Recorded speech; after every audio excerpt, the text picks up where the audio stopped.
Ons het gefooi vir julle. Baie dankie aan die ouers en onderwysers. Natuurlik julle die leerders op skool. Dankie dat julle hier was. Ons sal terug kom trek. En ja, baie dankie.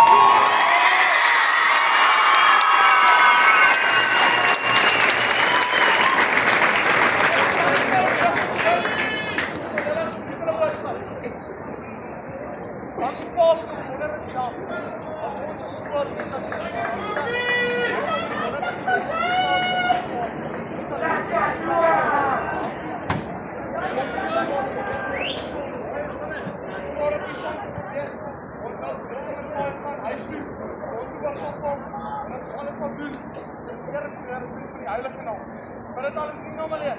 Amen.